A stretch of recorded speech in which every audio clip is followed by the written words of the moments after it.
Assalamualaikum warahmatullahi wabarakatuh. Salam sejahtera untuk kita semua. Perkenalkan, nama saya Rodia Umaro. Saya adalah dosen di Prodi S1 Ekonomi Pembangunan, jurusan Ilmu Ekonomi, Fakultas Ekonomi dan Bisnis, Universitas Pembangunan Nasional Veteran Yogyakarta. Pada kesempatan kali ini, saya akan menunjukkan kemampuan mengajar pada mata kuliah Ekonometrika. Mata kuliah ini memiliki bobot SKS sebanyak 3 SKS. Mata kuliah ini merupakan mata kuliah wajib yang harus ditempuh oleh mahasiswa S1 Ekonomi Pembangunan pada semester 4. Mata kuliah Ekonometrika merupakan mata kuliah kognitif yang memiliki 4 CPL atau capaian pembelajaran. CPL 1 yaitu mengambil keputusan secara tepat dalam konteks penyelesaian masalah ekonomi berdasarkan hasil terhadap analisis teori, informasi, dan data. CPL 2 menguasai konsep metode dan analisis ekonomi. CPL 3 mampu menyusun perencanaan, pelaksanaan, dan evaluasi pembangunan daerah, serta CPL 4 mampu melakukan kajian empirik dan pemodelan dengan menggunakan aplikasi tes teori serta metode ilmiah pada berbagai lembaga baik pemerintah maupun swasta. Pada video kali ini, saya akan memberikan materi pada pertemuan kelima yang dilakukan secara luring atau secara tatap muka di kelas. Dengan sub CPMK-nya berupa mahasiswa mampu menerapkan analisis regresi, dengan indikatornya adalah mampu secara tepat memahami uji hipotesis pada regresi berganda.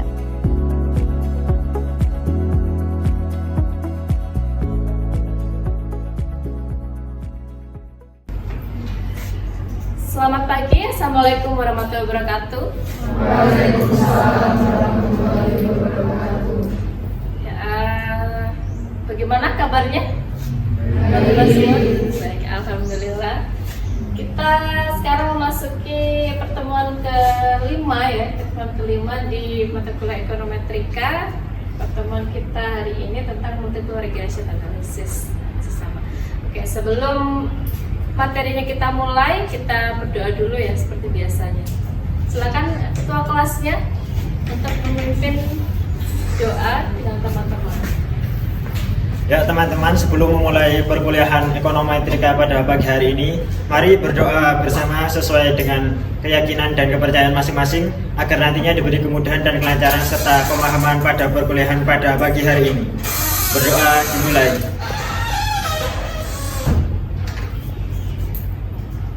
Berdoa selesai. Terima kasih ketua kelas sudah memimpin doa. Nah, hari ini kita mulai materinya ya. Nah, sekarang kita mulai ke inferensinya. Jadi multiple regression. Regression tapi tentang inferensi. Inferensi di sini. Inferensi itu apa? Inferensi apa? Dari kata-katanya kira-kira apa terbesit apa gitu? Inferensi.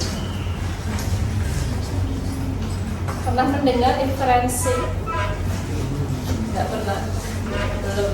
Jadi inferensi itu lebih ke penarikan kesimpulan atau pengambilan keputusan. Penarikan kesimpulan atau pengambilan keputusan itu menuju ke inferensi. Kita kemarin punya model ekonometrika Y sama dengan beta 0, beta 1 X1, beta 2 X2, dan seterusnya sampai beta K X K plus residual. Kan kayak gini ya. Kemudian di balik ini ada asumsi-asumsi ya, kemarin yang dibangun. Masih ingat untuk multiple linear regression kemarin ada 5 asumsi di belakangnya. Untuk yang satu itu yang linear in parameter. Ya, ingat ya. Yang kedua apa? Random sampling. Yang ketiga? Linearity. Yang keempat? Zero condition. Dan yang kelima, homoskedastis. Itu sudah 5. Nah, sekarang kita sempurnakan deh. Kita sempurnakan asumsi di balik multiple regression ini. Satu lagi asumsinya namanya 6. Namanya adalah normality atau normalitas. Normality atau normalitas. Normal. Dari kita lihat katanya normal. Normal di sini. Apanya yang normal? Yang normal apa? Kira-kira apa yang normal? Kalau homoskedastis itu varians errornya adalah konstan atau sama. Ini yang normal apa di sini? Apanya? Variabel. Belum tepat. Kira-kira apa? Sama seperti homoskedastis juga. Berarti yang normal adalah residualnya. Jadi distribusi error atau residual itu normal, terdistribusi normal. Ini yang dikatakan sebagai normalitas atau normalitas. Ya, ini loh. Jadi residual itu normal independently of x-nya. Jadi residualnya itu normal independently apa ya independent itu? Ya tidak tergantung gitu. Tidak tergantung kepada x-nya, normal. Jadi estimasinya residualnya ini terdistribusi dengan normal. Jadi selain residual ini tidak boleh berhubungan dengan x, residual itu harus konstan variannya. Nah, kemudian kita juga perlu distribusinya harus normal. Ya. Distribusi normal kan seperti ini ya. Ini kan kurva distribusi normal seperti ini. Waktu statistik kan ingat? Jadi residualnya itu terdistribusi dengan normal. Kalau kita lihat gambarnya itu kan seperti ini ya. Ini kan kurva tapi di 3 dimensi. Ya, ini kan kurva. Kemudian di belakangnya, di dalamnya itu ada apa di situ? Ini 3 dimensi. Kemudian nih errornya itu terdistribusi normal seperti itu. Jadi tiap x-nya itu x1, x2, x3 dan seterusnya itu terdistribusi dengan normal. Kalau kita sudah punya nih memenuhi semuanya ML1 sampai ML6, nah kita sudah perfect mendapatkan asumsi klasiknya yang sempurna. Kemarin kan blue ya, blue kemudian Gauss-Markov. Nah sekarang ini normalitas ditambahi dengan asumsi normalitas, ini menjadi asumsi klasik yang bagus. Jadi ini sudah memenuhi asumsi klasiknya ya, asumsi klasik sudah bagus ini. Nah kemudian saya tanya nih,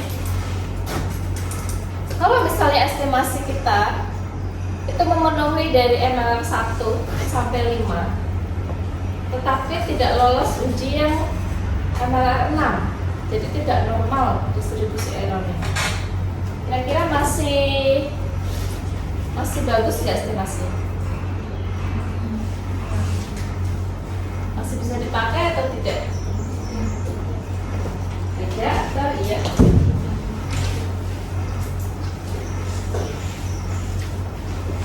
Bisa atau tidak? Ya. Ya.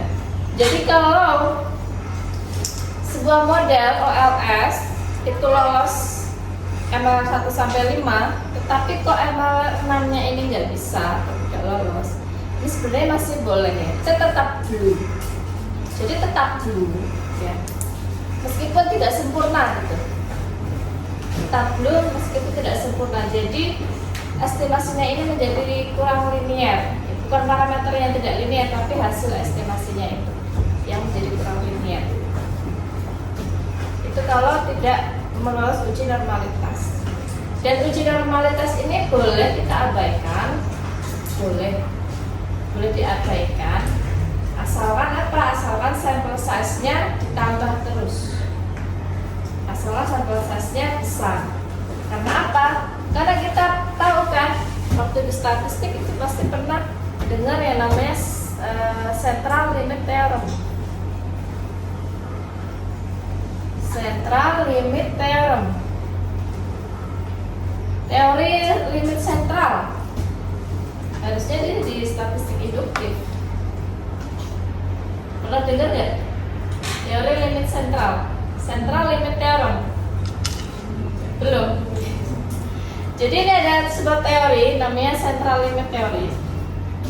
Central limit theory ini mengemukakan bahwa ketika sampel size-nya itu besar, ya, jadi large sample size, observasinya itu besar, maka distribusi errornya akan semakin mendekati normal. Itu. Jadi kalau Anda punya observasi yang banyak, ya ada tugas akhir, skripsian, kemudian punya N atau observasi atau sampel size-nya itu besar, 1000, 2000, 3000 ya itu. Sebenarnya nggak perlu diuji normalitas pun nggak masalah, karena adanya apa? Central limit error. Ya, semakin besar sampel, errornya akan terdistribusi dengan normal. Kenapa? Karena dia semakin representatif oleh populasi. Ya, misalkan kelas ini deh ya. Kelas ini itu saya mau meneliti tentang kelas ini ya. Jadi kelas ini menjadi populasi. Nah, populasinya itu tadinya 5 orang. Kemudian saya tambah jadi 10 orang. Kemudian kok mendekati sampai 90% dari populasi, maka saya nggak perlu uji normalitas. Karena errornya semakin kecil, ya karena populasinya udah masuk semua. Mungkin hampir nggak ada error mungkin di situ ya kan. Distribusi errornya makin normal, makanya uji normalitas boleh kita abaikan asalkan sampel size-nya ini besar. Kita nyanyi dulu ya. Sekarang coba buat, karena diskusi ya, buat kelompok 4-5 orang. 4-5 orang. Kemudian temukan kebenarannya untuk yang experience sama tidak. Buatlah hipotesis testingnya, kemudian hipotesisnya. Untuk yang experience sama tinaknya 4-5 orang. Yang kurang dari itu bisa ke temannya yang lain.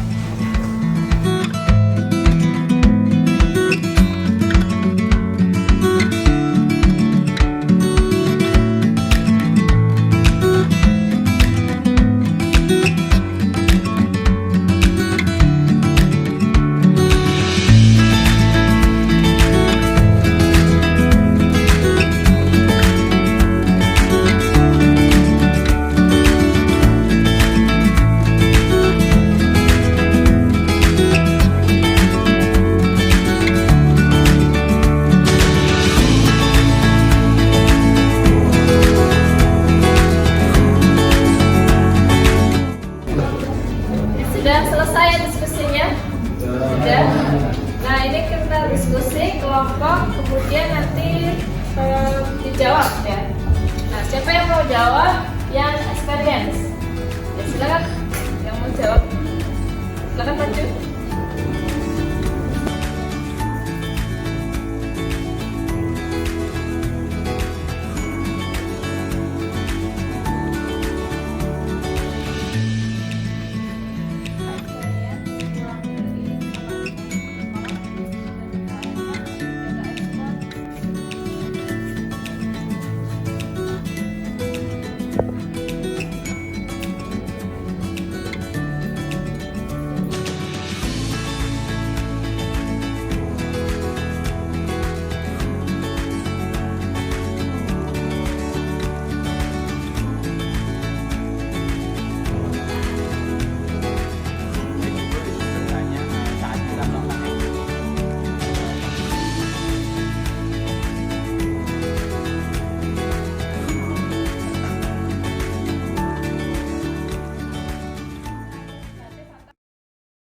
materinya sudah selesai, maka pembelajaran kita pada hari ini kita akhiri.